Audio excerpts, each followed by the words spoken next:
what you will need to get started. You will need a 50 card deck and a hero to begin a game of Nostalgix. The rarity of your hero doesn't matter, but make sure it's one of our official printed copies, or get yourself a custom printed hero using one of our abilities at nostalgixtcg.store. Remember also that anything can be a hero. It can be one of our official cards, or a placeholder like a paperclip, a sugar packet, or a slow motion video of a really hilarious rabbit making a tongue face. Anything's a hero, so long as it has an ability of one of our printed heroes on it or depicting it in that slot.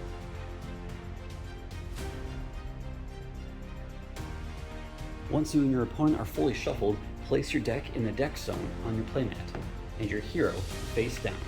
Make sure to practice good sportsmanship by fist bumping or shaking the hand of your opponent before the game. Set your mana counters, both your current and maximum, to 0 for both players. Next, take a dice, either a D12 or a D10 works really perfectly, and put them in the prize counter zone. Alternately, you can use several counters for this purpose. Just make sure there's 10 when you start the game. Once your board is set up, draw 6 cards from the top of your deck. Mulligans only happen once. You can select any number of cards from your opening hand to either put at the bottom of your deck or shuffle in. Maybe we want to keep Kai here, but we don't want Buckybot at all. We could put him on the bottom. Or if we don't want Rodonic right now, but we want him later, maybe we'll shuffle him in to have a better chance of drawing him in the future. Once both players are satisfied with their hand, it's time to determine the turn order. Take a dice, have one player call the result odd or even, and then roll it. I'm going to say even. It was 3, so it's odd. My opponent would then decide whether they want to go first or second. The first and second player both draw a card at the beginning of their turn. However, whoever goes second gets the turn determiner, and you can use this as a one-time, one temporary mana token. So if I was in my first turn of play, I could sacrifice this and gain 1 temporary mana for that turn only. It's a little boost for going second. Once the turn order has been established, flip your hero up, and it's time to start the game. Since I'm going second, I get the turn indicator, so we're gonna put that right here. My opponent has now resolved their turn. It's time for us to draw our first card and start our turn.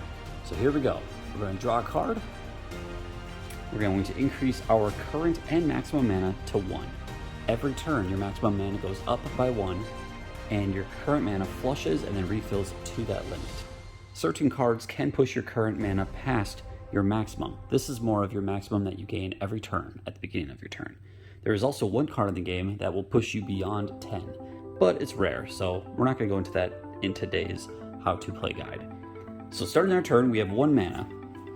I could use Spark Bolt for 1 damage, but I think it's time to start building up my fighter squad. So I'm going to reduce my current mana by 1 and play Buckybot.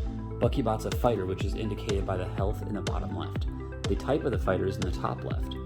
This first box is their ability. This either is a constant ability or something that plays right on the summoning of the fighter. It could also say special summoning conditions, like Kai here, who can be summoned as a fighter or an equipment. So we're going to summon Buckybot right there. So every turn you can also activate your hero ability once per turn. Bylask has a hero ability that doesn't use mana, which is rare. This one actually uses your hero health to add prize counters to your opponent's prize pool. In a game, there are 2 ways to win. You either have to take out 10 of your opponent's fighters and collect your 10 prize counters, or reduce their hero's health to 0. If you run out of cards in your deck, you do not lose the game. Every time you would have to draw a card, your opponent simply takes a prize counter. So now that we have done everything we can, and I don't want to use Bylask's ability, I pass the turn to my opponent. Important to note, to keep track of your hero's health, you can do it on a smartphone or use 2 D10 dice to form your quantity of health. So we are at 40. For fighters, we use these green and red half marbles. These flat marbles indicate additional health or damage done to the fighter. If you have 1 of each, they negate each other.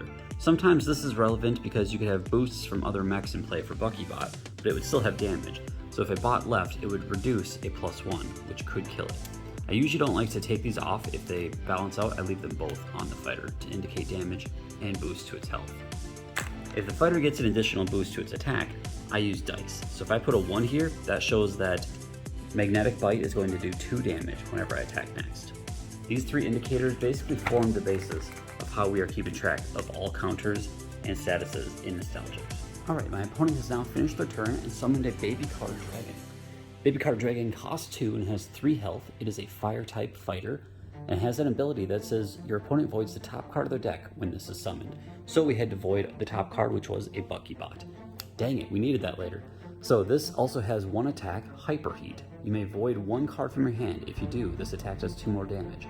Any text under the attack is an ability that happens with that attack. When you summon a fighter, it cannot attack the first turn it is in play. After that, it can attack once per turn. If you play a fighter and then evolve it in the same turn, that entity has only been in play for 1 turn, so it still has summoning sickness. But if I pulled Buckybot's evolution in my next draw and I had enough mana, I could evolve it, and since this has been in play for 1 turn, it could attack right away. So we are going to draw. Ooh, Revenger is good. We're going to go up to 2 mana, so maximum and current goes up to 2. And I would like to get rid of that Baby Card Dragon. So we have 2 mana. I'm going to get rid of my temporary mana token, increasing my current mana up to 3. I'm then going to spend all 3 of my mana to play Kai as an equipment. Kai is typically a fighter, but this and its evolution Livewire can also be played as a +4 attack equipment. So we're going to equip Kai to Buckybot. You can either place that underneath the fighter or in the back row. Whichever way you do it, just make sure you can only have 6 equipment, spells, or surprises in combination in play at any one time. So we'll put them up here. We're going to use our dice indicator to show that it is a +4 attack equipment. And then we are going to use Magnetic Bite for 5 damage, knocking it out. Because we took out a fighter, we reduce our prize counters down by 1, down to 9.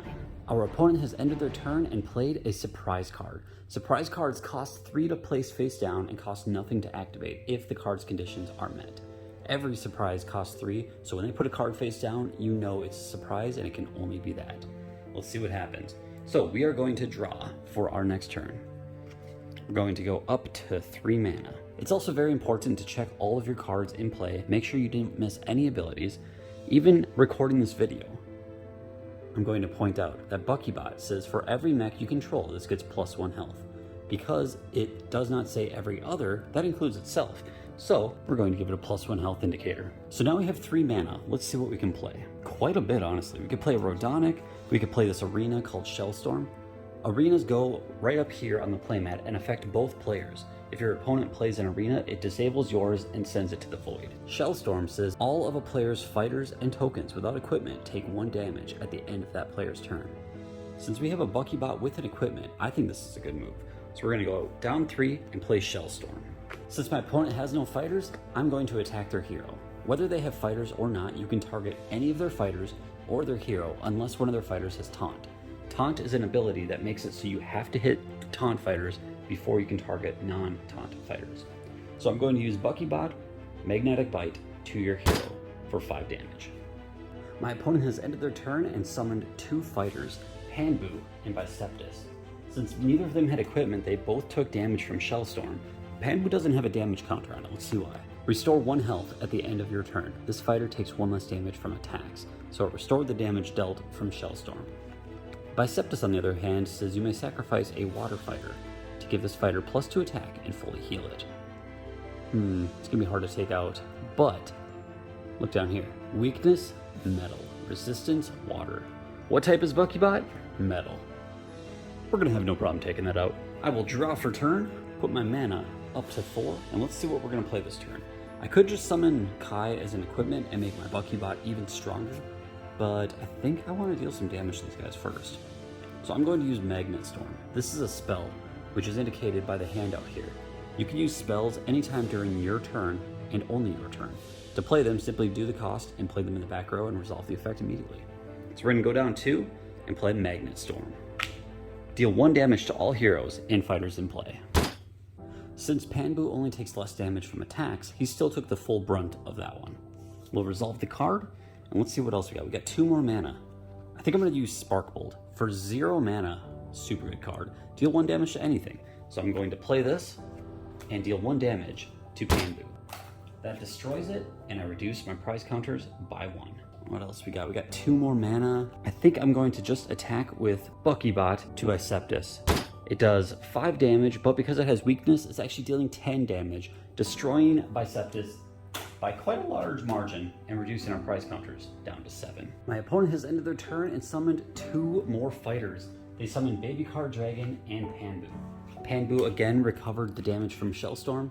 Baby Card Dragon took it, and we had to void the top card of our deck, which was unfortunately a part of Gamatron. They also, however, activated the spell card, Fast Forward. This increases both players' maximum mana by 1 and can extend the mana counter past 10. So this actually pushed us up to 5 mana before our turn even began. So I'm going to draw a card up to 6, and we pulled the best card possible right now. We pulled a Phasia. So I'm going to use 1, 2, 3, 4 to summon Phasia. This evolves from Buckybot, which is indicated right above the title here. For every mech I control, this gets +1 health and +1 attack. So I'm going to evolve Buckybot, which keeps the equipment on it, and the damage and the health boost. But now, since we also get a +1 attack from his ability for himself, I'm going to put a dice on him as well. So we are going to use Phasia, Magnetic Pulse for 4, 5, 6, 7, 8, 9 damage to Baby Card Dragon, destroying it and reducing our prize counters down to 6. Hopefully by now you can tell Nostalgix is a very depthy game. You can boost fighters, you can boost heroes, you can target fighters, you can target heroes. Whichever playstyle you choose, you have 2 different ways to win. You can even equip equipment to your hero and bring them into the fight. Anytime a hero has equipment attached to them, they have certain abilities.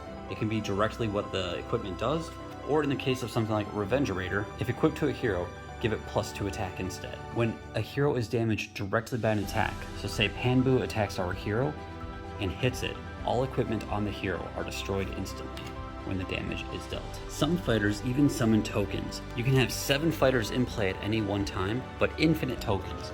When a token is destroyed, your opponent does not take a prize counter. They only get prize counters by taking out a fighter card. So when Sack of Fox here attacks, you summon a 1 attack, 1 health Fox token. You can use these with official printed tokens from our website, or you can use an upside down card or anything from your collection and put a dice for its attack and a green counter for its health. There are extremely powerful fighters with various abilities, so be sure to read every card coming into play so you know what's ahead. Nesse here, for example, binds 3 of a player's mana if it hits a hero directly, so those mana do not refresh at the start of that player's turn. Marjor here voids a fighter right when it's summoned and can cause binding. When a fighter is bound, we like to turn them 90 degrees, which indicates that they cannot attack during that player's next turn. Destructa here disables hero and fighter abilities, so in this case, Nesse over here would not actually bind mana because it would disable this top box, which is the fighter's ability. Very powerful disruption card. Panguard here restores 4 health at the end of its turn, and it takes 4 less damage from attacks. This thing is an indestructible tank unless you have something powerful like this. Build your deck around summoning your favorite, most powerful fighters, and good luck in your first game of Nostalgix. If you want to learn more, go to the official website, nostalgixtcg.com, to download our latest How to Play rules set. There's a lot more that we didn't cover here, including special deck building rules, and what happens if both players are knocked out at the same time. We go into the details of every single card and what each zone is called, and what each card does. So check it out, it's a great resource, and everything we just covered is in here in a very organized manner. Enjoy your game, hero. I hope you enjoy Nostalgix.